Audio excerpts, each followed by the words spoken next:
the Pistons just got eliminated the other day, which means they are Eat now in our off-season outlook series. And Ash series. the question, the question that I had to you, gentlemen, because I'm gonna ask you again one question each time a team gets eliminated in reference to their offseason. Mhm. Who should the who should the Detroit Pistons build their team around? Right now, next year, Cade will be in his fourth year. He's played well this year. I mean, he's been frustrated with like the production of the team, obviously, but he's played well. He has all-star numbers. Like I think it's like 23, 7, and 6, something like that. So he's playing well. Along with Duran, shout out to Duran, University of Memphis. Duran's playing well too. He's averaging a double-double right now. Looking real Ben Wallace esque right now, aside from the block shots. He ain't like that many shots.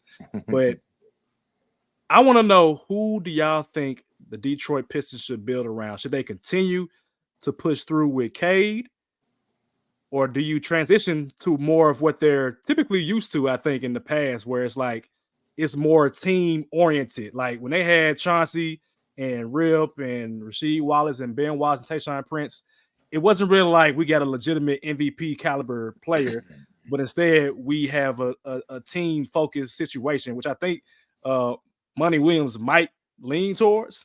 And shout out to him because he kept his job throughout that Excuse me. 27 game losing Oh, streak. I thought it was a wrap, to be honest, Jesus. but they playing better now. But do y'all think that they should focus on Cade or going in a different direction going forward? Because I think at some point he might be like, look, give me the help out of here. Yeah, I'll take a stab at this one, and y'all can start with the Blazers one. But to me, and I like the way you phrase that at the end, like, do you build around the team? I would see what is a market for Cade Cunningham if there is one. To be honest, he's not moving the needle for you when he's healthy. Wasn't moving the needle when he wasn't healthy. I love Duran's ability to get rebounds, put up points when necessary. They can really put together something better if they get somebody from Kentucky. Won't say any names. Better than what they're getting out of Cade Cunningham. Possibly. Not possibly. I'm saying yes. And move away from Cade Cunningham. I don't see it. You're right. He's putting up all-star-ish numbers.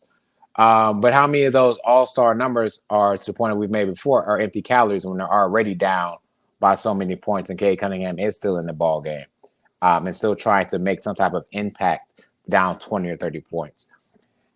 When I see Jalen Duren, when I turn on the Pistons, I'm seeing Jalen Duren work in that post, get those rebounds, fight against those players that are a little bit bigger than him. You call him a little bit of a Ben Wallace earlier esque, so to speak, for him. I say just build a team. You can get quality talent. Evan Fournier is there, by the way, but he just got his ass clapped by the Heat last night, by the way. And so what has worked for the Pistons in all aspects of their championships, even dating back to the early 89, 80s, yeah. It's always been a team thing. Dumars, Thomas, Dennis Rodman, all those players, man. We don't talk enough about Dennis Rodman, by the way. 3 years with the Bulls, 3 championships, but that's neither here nor there, and a trip to Vegas. But do what has made the Pistons great, and that's give them a team. And I don't know what the market is for Cade Cunningham, where he can go, where he can spice up life. I don't really know, don't really care. I wouldn't just let him go. I think he has some type of value, but make a team around him. That's what Monty is. Monty is a team-oriented type of coach. And so I'm not saying Cade Cunningham is an individual. I am saying that the Pistons organization, before even Monty got there, put Cade Cunningham on a pedestal and told them, hey, here's the keys to the city. I need you to lead us not into the depths of the NBA. And that's been happening so far. So, again, team mindset over keeping Cade. It would be my idea. I think I ain't no think about it. The reason why I had the playoff Pistons thing going at the beginning of the season was because I felt that Monty Williams would help this team reach their potential. But I think that you do have to put blame for this season alone. Y'all remember growing up we always had to coach. You had bad games and be like, coach be like, oh, my bad. This game on me, y'all. Right? Yeah, we've had those coaches. This season's well, not in on Memphis, Muncie. not the No, Memphis. I haven't Oh, I'm Memphis. sorry. Excuse me. I'm sorry. This is wrong crowd for that. I'm sorry. I'm sorry. Wrong place, wrong time, man. Yeah. God damn. Wrong place, wrong time. But nah, damn, I lost my train of thought. What was I talking about? Goodness About the coach. gracious, The coach said, my bad. man. The coach said, my bad. This loss is on me and all those things. Yeah, like the coach on me. So like when Monty, I appreciate it. Yeah, when Monty Williams, like the coach is on me. So it's like the season's on Monty because he didn't know who his personnel was. And I think, of course, when you have a first year coach, it's kind of like you don't know what to build on, but you kind of could have came better prepared, especially with the whole Jay Navin situation. Like him coming off the bench was weird for me, especially watching the Pistons last year. That's not to say that they should have lost 27 straight, but at the same time, this team got potential, but they still, in a way, lack the talent. So I say all that to say that Cade, you can build around him, but you got to build around him with a Jalen Duren type of player who's those two right there should be your cornerstone players for the future. Now you're probably going to have a top 3, top 4 pick. You get somebody in that can help build your team around that, make a solid 3 and build for the future. But I think Cade being there, because if you look at his numbers, he's increased every single year. He missed, of course, a lot of last season, but still 22-7. That's not bad. That's not bad. And the only thing that stopped him from being an all-star was the fact that the Pistons were ass. Mm-hmm. That's it. But Monty Williams, he does need to look in the mirror with himself in this season. And the Pistons need to as well. And I think they need to go in this summer trying to find veterans. This team like veterans. That's why we talk about SGA a lot on this pod. Thank God for Chris Paul. Chris Paul was able to come and say, hey, this was, how you can help be better on the court and off the court. Cade ain't never had that. Jay Navin ain't never had that. And of course, Muncie can only do so much. But when you talk about the IQ is there.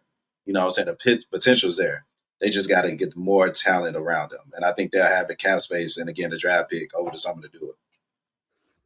I'm a big advocate for not having too much redundancy or too much quality redundancy. And I feel like that's the case with Cade and Jaden Ivey. Like, they're both going to be ball dominant guards. I mean, I think Jaden led them in assists the year that Cade got hurt. And then Cade is obviously the point guard, but he's a 6'6" like point guard that can score as well too. I mean, he's leading them in scoring and assists.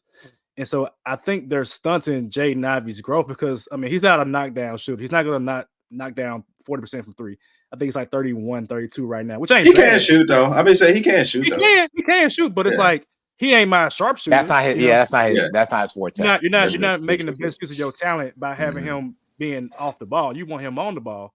And so I think that's probably why they put him on the bench in the first place to stagger the minutes with Cade. But that ain't winning basketball. Like, you're gonna have to make a decision. Like, who is gonna be the guy that's your 6'4", 6'5", 6'6", ball dominant person, and then you got to put like pieces around that.